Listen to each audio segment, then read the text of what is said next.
Kalena dhammat sawanang etamang kalamutamang.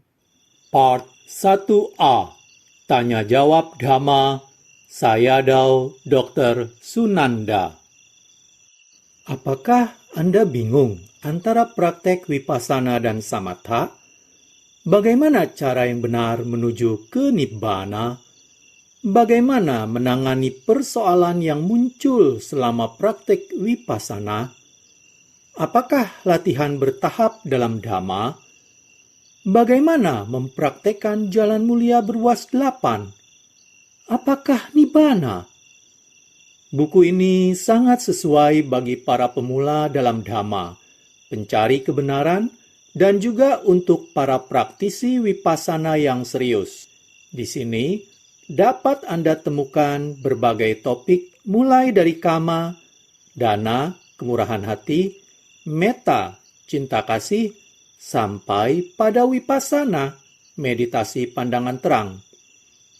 Buku ini memuat berbagai pertanyaan yang diajukan oleh para yogi yang bermeditasi di Buddhist Hermitage Lunas, Malaysia. Jawabannya diberikan oleh Sayadaw Dr. Sunanda. Beliau adalah guru meditasi di Buddhist Hermitage Lunas sejak tahun 2004. Judul buku, Tanya Jawab Dhamma bersama Sayadaw Dr. Sunanda. Judul asal, Questions and Answers, oleh Sayadaw Dr. Sunanda. Penerjemah bahasa Indonesia, Ko Chandrawati. Penyunting bahasa Indonesia, Tim Yasati.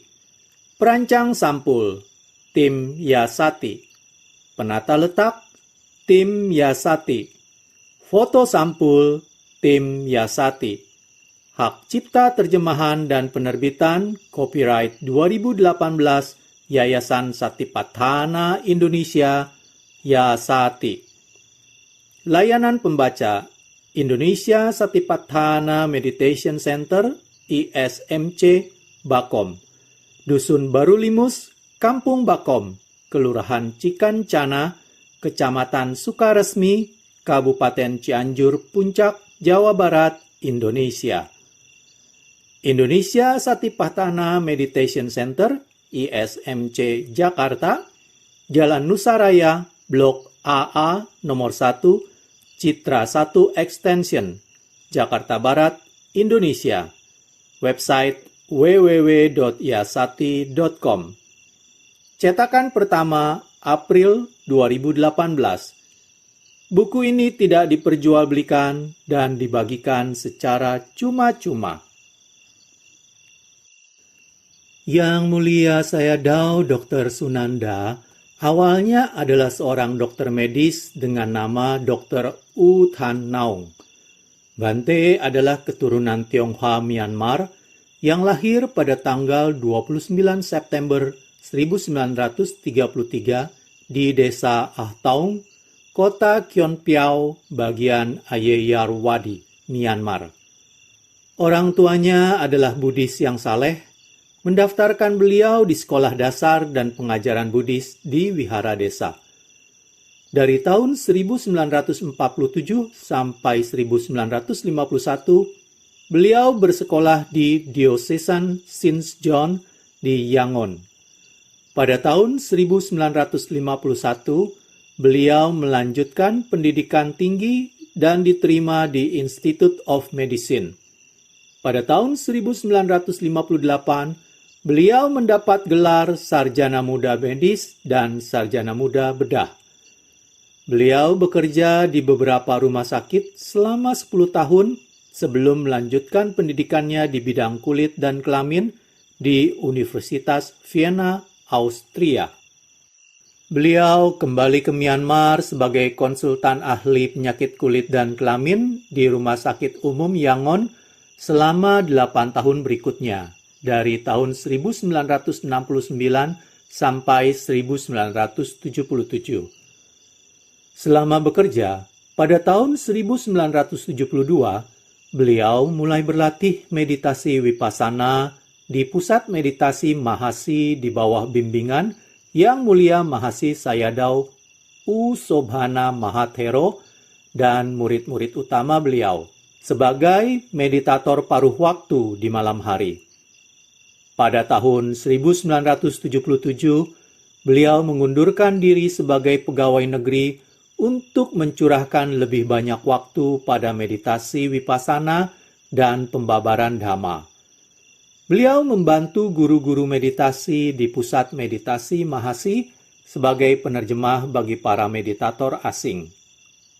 Pada tanggal 29 September 1995, beliau meninggalkan kehidupan sebagai perumah tangga dan ditahbiskan sebagai biku di Sasana Malawi Sodhani Sima di Pusat Meditasi Mahasi. Beliau diberi nama Sunanda, yang berarti putra yang sangat menyenangkan. Kemudian, Yang Mulia Sunanda menemani para guru meditasi sebagai penerjemah pada misi ke luar negeri, ke Eropa, Amerika Serikat, dan Asia.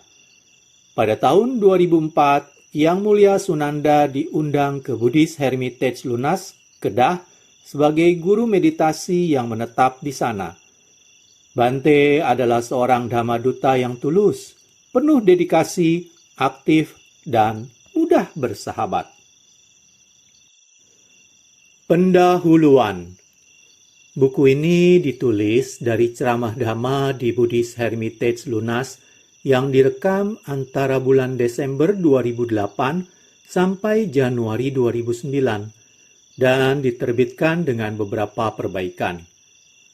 Ucapan terima kasih kami tujukan kepada Sayadaw Dr. Sunanda atas kerja beliau yang tanpa mengenal lelah dalam membabarkan Dhamma di Buddhist Hermitage Lunas.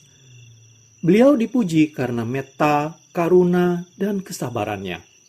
Kami, para meditator, sangat berterima kasih karena beliau telah menjawab segala macam pertanyaan kami. Beliau berusaha mengerti pikiran kami dan memberikan jawaban yang sangat memuaskan. Kami sangat berterima kasih atas keterampilan beliau dalam membabarkan Dhamma dan menyelesaikan masalah-masalah meditasi kami. Karena itulah, kami mencetak ceramah Dhamma dan sesi tanya dan jawab beliau untuk para meditator vipassana lain, sehingga mereka juga berkesempatan belajar dari beliau. Penyusun, 15 April 2009. Daftar isi. Pendahuluan, biografi Sayadaw Dr. Sunanda. Bagian 1. 1. Lebih banyak arahanta dan pencerahan yang mudah. 2. Keuntungan dan kerugian usia tua. 3. Arti meninggalkan kesenangan indera. 4. Menangani rasa sakit. 5. Perbedaan antara samatha dan vipassana. 6. Perbedaan antara perhatian murni dan konsentrasi. Bagian 2. 1. Pengertian benar tentang kama.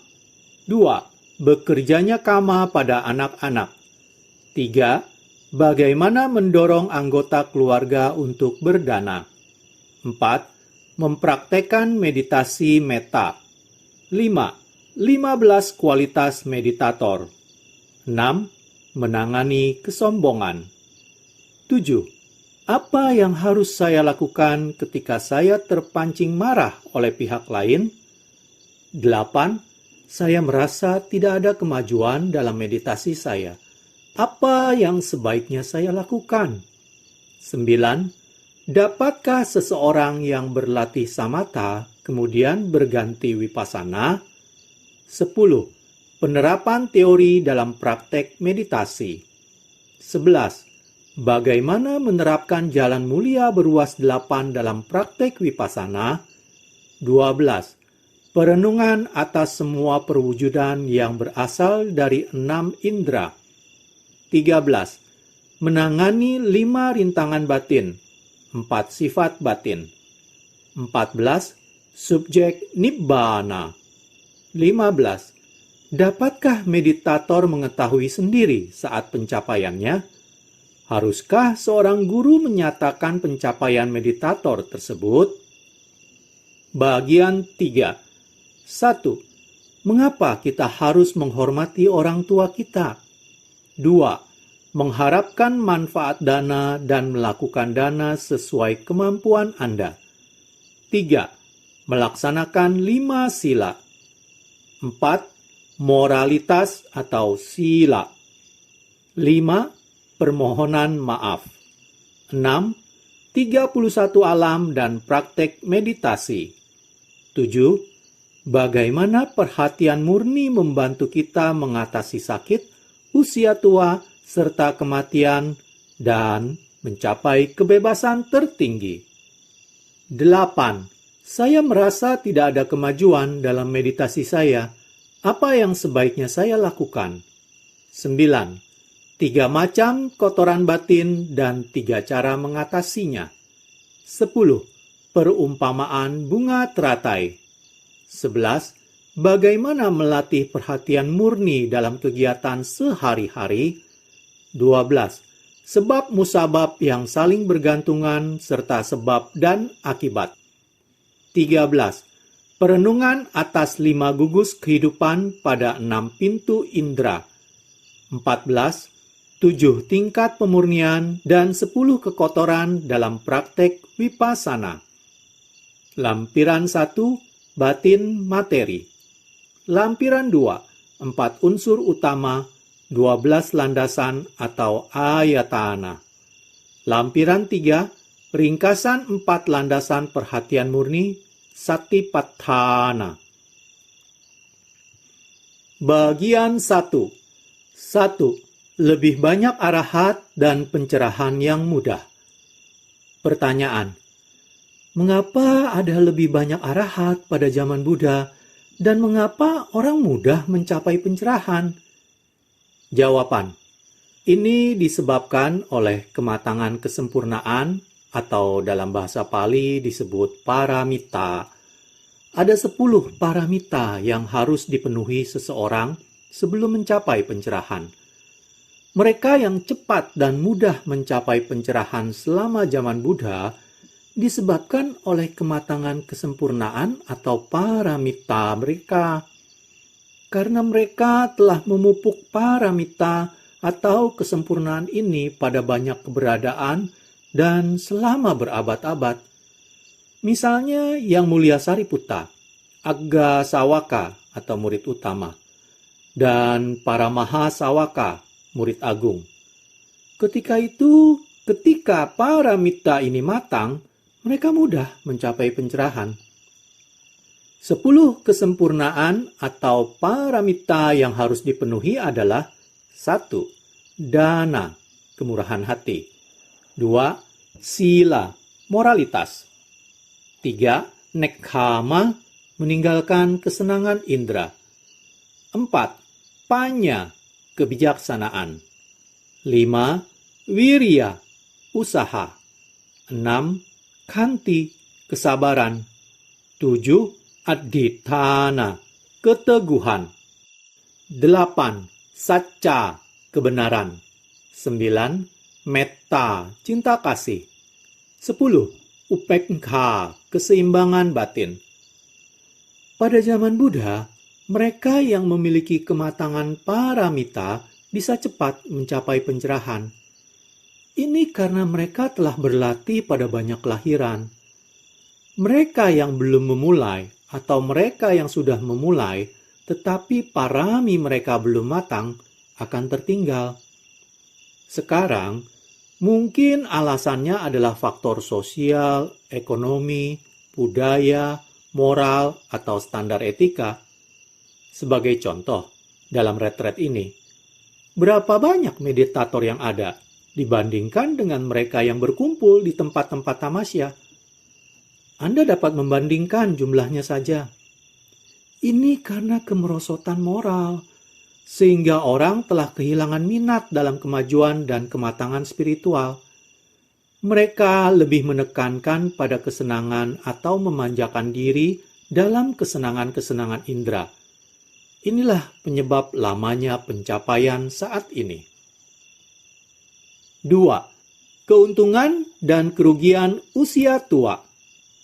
Pertanyaan: sementara kita menjadi tua, kita mengalami lebih banyak penderitaan karena usia tua, penyakit, gangguan, atau ketidaknyamanan. Semua karena panjang usia. Jadi, apa keuntungan dan kerugian panjang usia? Jawaban: pada bagian pertama kebenaran mulia, yaitu kebenaran tentang penderitaan, Buddha menjelaskan berbagai macam dukkha atau ketidakmemuaskan atau penderitaan yang kita alami dalam kehidupan sehari-hari. Jatipi dukkha, kelahiran adalah penderitaan. Jarapi dukkha, usia tua adalah penderitaan. Maranampi dukkhang, kematian adalah penderitaan. Vyadipi dukkho, penyakit adalah penderitaan. Apiyehi sampayogo dukkho, berkumpul dengan orang yang tidak kita sukai adalah penderitaan. Piyehi vipayogo dukkho, berpisah dengan orang atau teman yang kita sukai adalah penderitaan. Yam picang nalabhati tampi dukkhang, tidak memperoleh apa yang kita inginkan adalah penderitaan.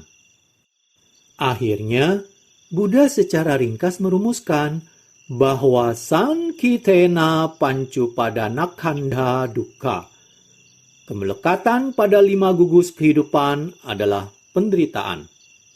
Kita mengalami berbagai macam penderitaan karena kita melekat pada 5 gugus kehidupan sebagai aku dan milikku. Kemelekatan merupakan penyakit dan penderitaan. Sesungguhnya, 5 gugus kehidupan terdiri dari 1 kelompok materi dan 4 kelompok batin. Itulah mengapa dalam meditasi kita harus merenungkan 5 gugus kehidupan sebagai objek-objek meditasi. Tubuh ini tidak kekal, serta tunduk pada penderitaan dan penyakit.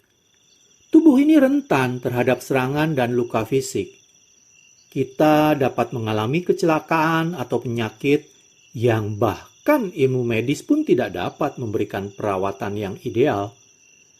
Meskipun demikian, ada juga keuntungan panjang usia. Keuntungan panjang usia adalah kita dapat memperoleh 4 intisari dari kehidupan saat ini. 1.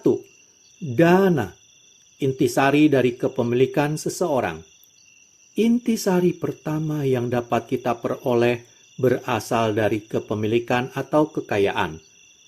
Setiap orang berjuang dari hari ke hari, dari pagi sampai malam untuk memperoleh kemakmuran dan kekayaan.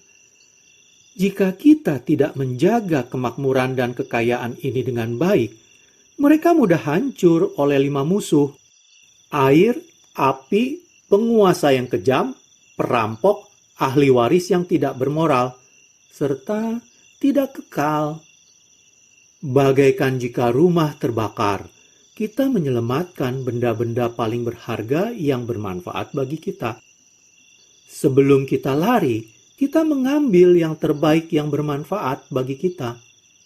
Kekayaan yang tidak bergerak ini mudah hancur, tetapi kita dapat menggunakannya untuk melakukan dana, amal atau kemurahan hati. Bagaikan memasukkannya dalam tabungan bank untuk mendapat bunga atau manfaat di masa mendatang. 2. Sila, intisari dari tubuh.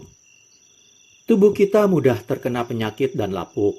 Jadi, kita harus memilih untuk menyelamatkan yang terbaik dari tubuh ini dengan melakukan perbuatan-perbuatan baik dan menjalankan sila atau moralitas. Dengan menjalankan sila berarti mencegah tindakan dan ucapan salah, serta berusaha sebaik mungkin untuk melakukan perbuatan-perbuatan bajik. 3. Bhawana, intisari dari batin.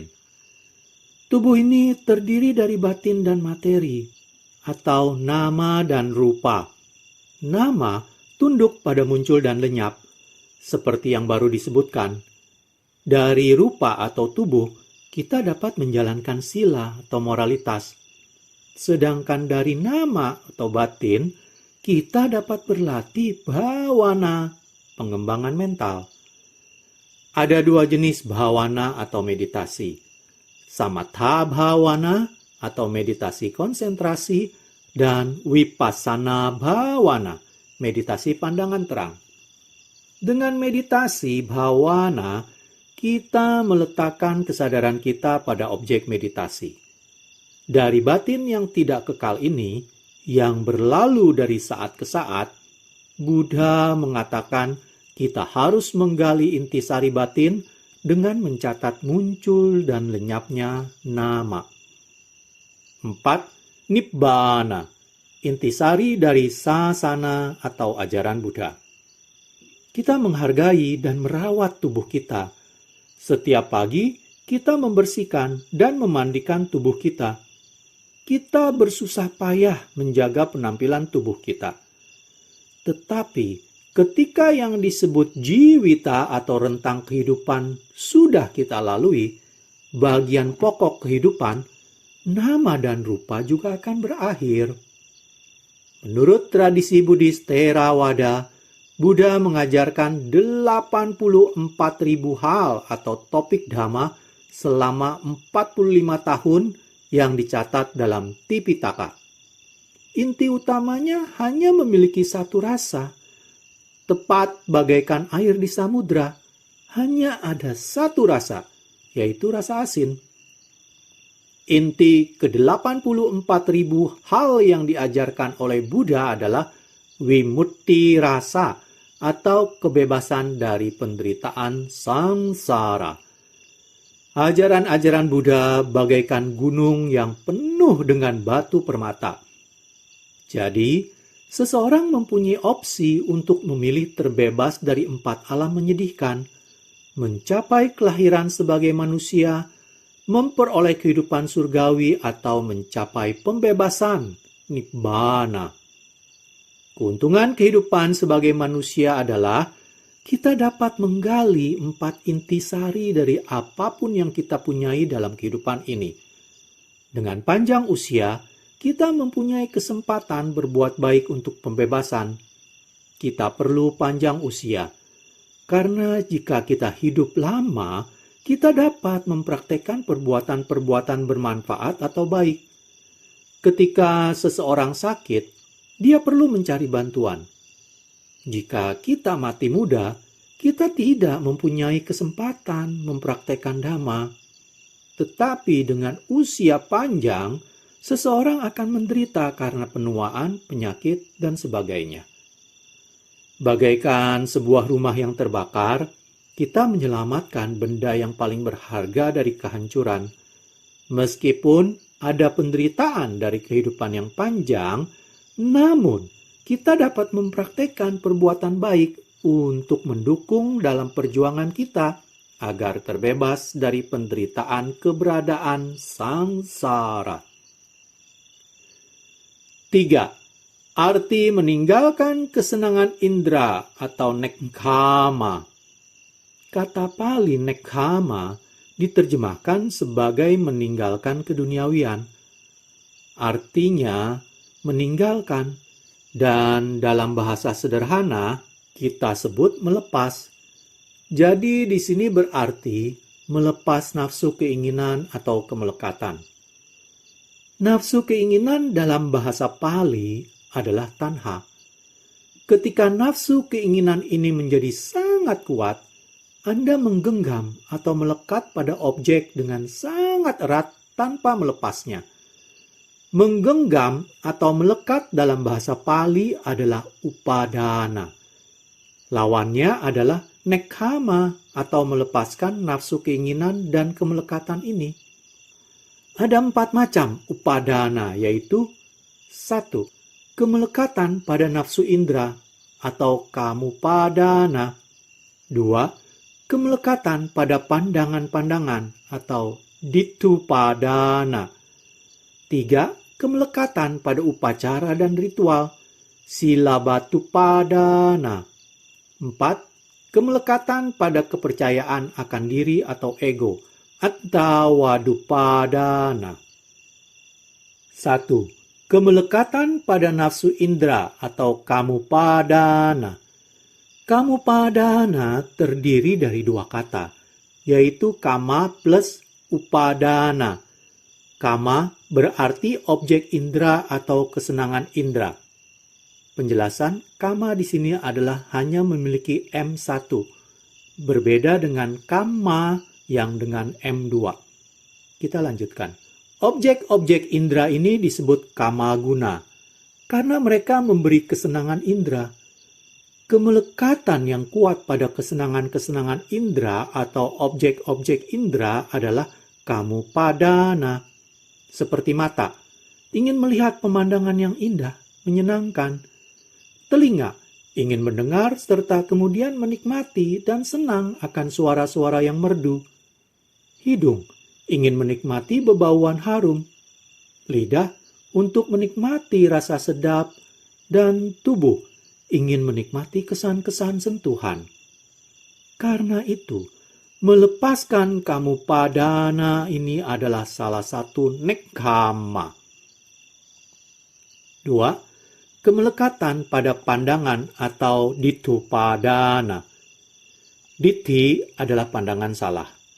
Seperti apa yang anicca atau tidak kekal kita pahami atau anggap sebagai kekal. Apa yang dukkha atau tidak memuaskan, kita anggap sebagai sukha atau kesenangan. Apa yang asubha atau menjijikkan, kita anggap sebagai subha, indah. Inilah pandangan salah menurut perkembangan dan praktek spiritual kita. Kita kokoh terkondisi sejak keberadaan kita di masa lampau untuk memegang pandangan ini dengan sangat kuat dan erat. Jadi, untuk melepaskan mereka, kita perlu berlatih meninggalkan kesenangan indera atau nekkhamma parami. 3. Kemelekatan pada upacara dan ritual. Silabbatupadana. Pada zaman Buddha di India, ada banyak orang yang mempraktekkan berbagai macam upacara dan ritual dengan pandangan bahwa hal ini akan membawa mereka pada kebebasan. Ini adalah praktik umum di India saat itu. Sebagai contoh, beberapa orang akan mandi di sungai Yamuna atau sungai-sungai lain. Bahkan, jika Anda adalah seorang pembunuh atau Anda telah melakukan perbuatan buruk, Anda dapat menjadi murni kembali hanya dengan melakukan hal tersebut, tanpa mempraktekkan kebajikan moral apapun. Mereka cukup pergi ke sungai dan mandi untuk membersihkan dosa-dosa mereka. Beberapa berperilaku seperti sapi, beberapa berperilaku seperti anjing, dengan kepercayaan bahwa melalui praktek itu mereka dapat mencapai pembebasan dari penderitaan sangsara atau mencapai kebahagiaan surgawi.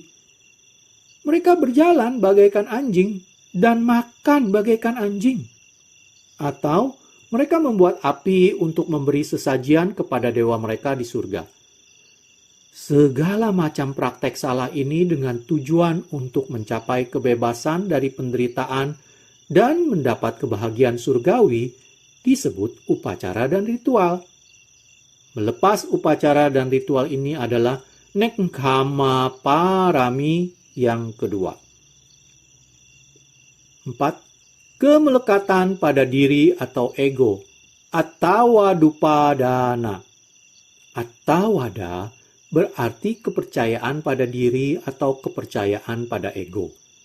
Apa yang tampak pada makhluk yang kita namakan manusia atau orang adalah suatu psikofisik yang kompleks. Biasa disebut nama, rupa, atau batin dan materi.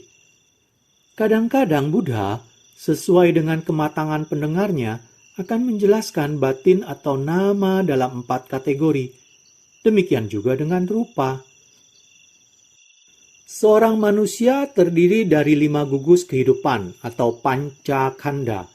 Panca berarti 5. Khanda berarti gugus kehidupan.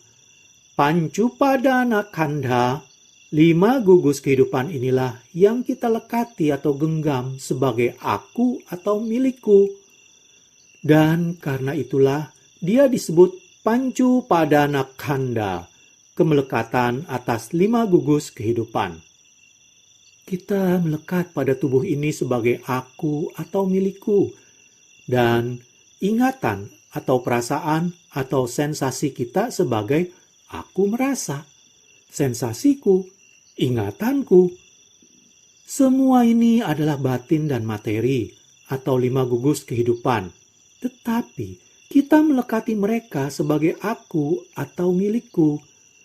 Dan inilah yang dimaksud dengan Antawadupadana, kemelekatan, genggaman atau kokoh memegang pada anta atau diri, yang dalam kebenaran tertinggi hanyalah nama dan rupa, bukan aku atau milikku. Jadi, mengapa dan bagaimana kita harus melepas atau membebaskan genggaman? Karena ini adalah kebenaran mulia kedua tentang sebab penderitaan. Yang pertama adalah kebenaran mulia tentang penderitaan. Melekat atau menggenggam objek atau kesenangan indera adalah penyebab penderitaan. Jadi, kita harus berlatih melepaskan kesenangan indera atau nekkhamma parami dari waktu ke waktu, dan jika memungkinkan, mengatasinya secara menyeluruh. Pertama-tama, kita mencoba menekan bentuk kasar kemelekatan dan secara bertahap mencabut seluruhnya. Ini adalah bentuk pertama nekkhamma. Kita harus berlatih melepas objek-objek indera.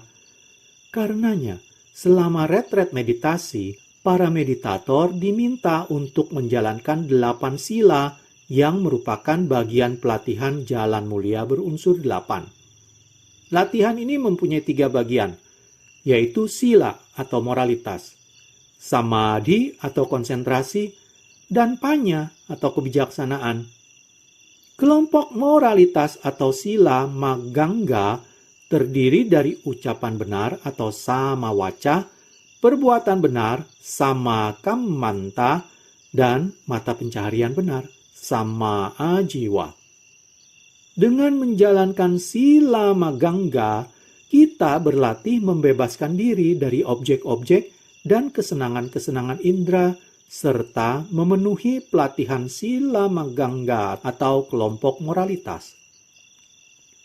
Upadana atau kemelekatan pada objek-objek mempunyai 3 tingkatan.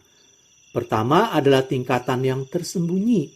Kedua adalah tingkatan yang mengganggu pikiran. Dan yang ketiga adalah tingkatan pelanggaran. Bagaimana kita melepaskannya? 1. Dengan menjalankan praktek dasar sila atau kebajikan moral atau dana kemurahan hati, kita dapat membebaskan dan melepaskan diri dari tingkatan pelanggaran.